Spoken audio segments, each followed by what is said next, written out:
Maybe it's just my algorithm, but lately my feed has been flooded with more and more people talking about how exhausting and pointless everything feels right now. And honestly, I get it. For a lot of people under the age of 45, the peaceful and prosperous future we imagined has never felt more out of reach. Between surging living costs, economic instability, and rising social tensions, it's no wonder that a lot of people feel emotionally checked out. I think we've been on this road for quite a long time now for a lot of different reasons. But it feels like there's a heaviness that settled on society in about 2020, and it hasn't lifted since. The simple fact is that many people are quietly losing faith in the future.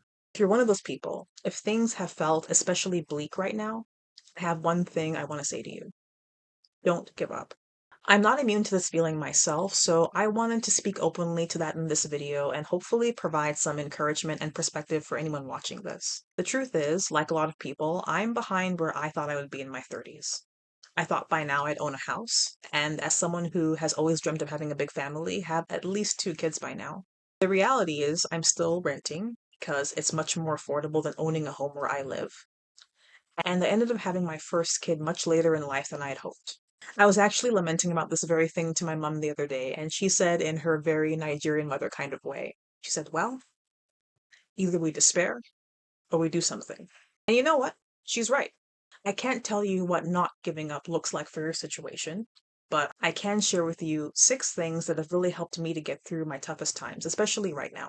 These are things that have helped to prevent me from falling into dark places that keep me from pressing forward and doing what I can. The first thing has been taking my health and fitness more seriously for the first time as an adult over the past few years. See, I grew up significantly overweight, borderline obese actually. And so a few years ago, I started out on a journey to lose 40 pounds after almost 2 decades battling with my health. I thought that the hardest things would be things like counting calories and exercising and choosing healthy foods over my favorite comfort foods. And those were definitely things that were hard to get used to at first. But I quickly realized that the biggest battle was actually in my mindset. Because I spent so long in my former state, I had this identity that I was meant to be there. And so finally losing the weight felt like defeating an old identity. Every day that I get up and I keep working on it is another day that I'm refusing to fall back into those old mindsets that kept me trapped there for such a long time. I found it incredibly helpful to translate this way of thinking into many other areas of my life. And the next thing is practicing gratitude, and I have to give my husband credit for helping me develop this.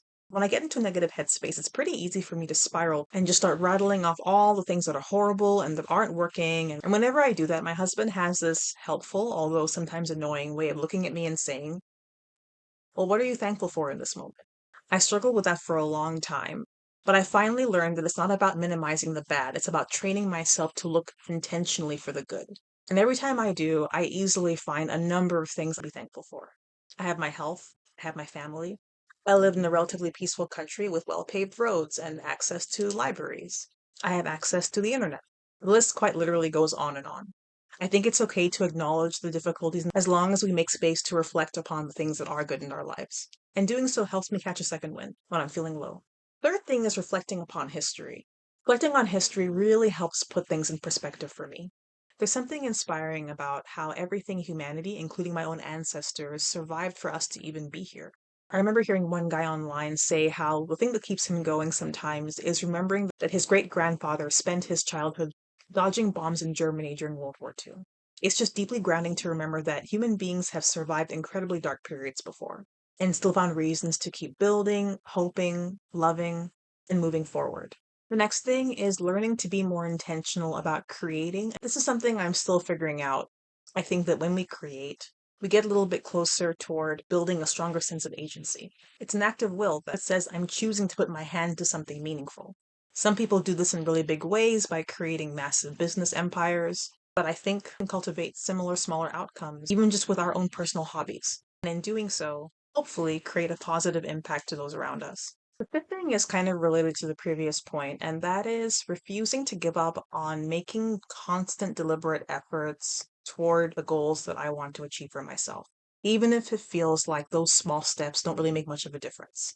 Sometimes when things feel super slow, it can get to a point where I start to even wonder if my goals are worth it at all. And my mind starts to go in that direction. I try to ask myself, how would I behave if I still believed this was worth it?